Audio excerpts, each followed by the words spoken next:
Hi, I'm Justin McLaughlin with the ODU Democrats and Norfolk for Bernie. I will be talking to you today about collecting ballot petition signatures to get Bernie Sanders or any candidate onto the primary ballot or general election ballot in the Commonwealth of Virginia. So basically the system's really simple. It starts with the witness. The witness is the person who will be going around and actually physically collecting the signatures. There are a few requirements that each witness must have. They have to be a legal resident of the state or commonwealth that they're collecting signatures for, in our case the Commonwealth of Virginia. They have to be at least 18 years old, and they must not be a felon unless they've had their voting rights restored. And we will post a link here where you can learn more about that process. So, once you've decided that you are a witness or someone that you know is going to be a witness for these petition signatures, what they need to do is, go around, we'll talk about locations and stuff like that, and just talk to potential voters, potential, people who are going to vote, and basically ask them to sign the form.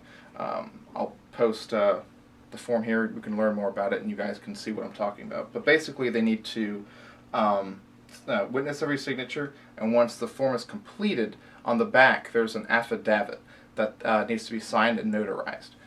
There's a link here where you can learn and find where a notary is. Most banks, post offices, and shipment centers will have a notary there, but there's also a website link here where you can find out more about where to go.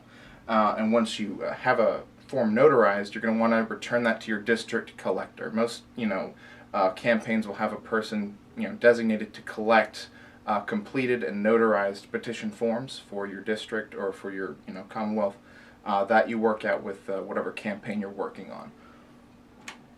on. A few things to note when you're getting these signatures. Make sure that whoever signs it is in fact a registered voter. It's very important.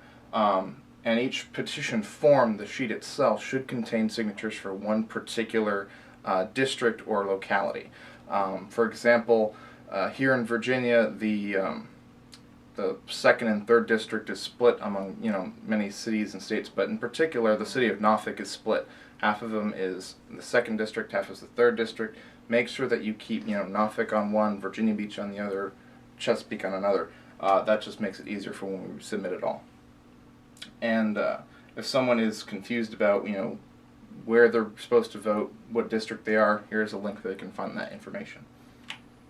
A couple more things. When they're filling it out, make sure that they have their printed full name, their signature, their full address, and the date that you are collecting the signatures.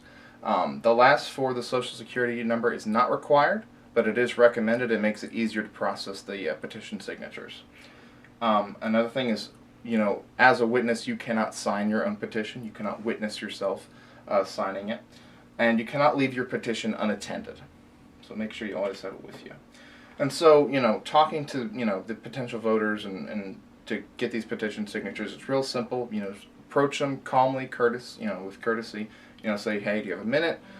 Such and such candidate. I work with the Bernie Sanders campaign, so Senator Bernie Sanders is running for president. We're collecting signatures to get him on the ballot. Do you have a minute? Are you registered to vote?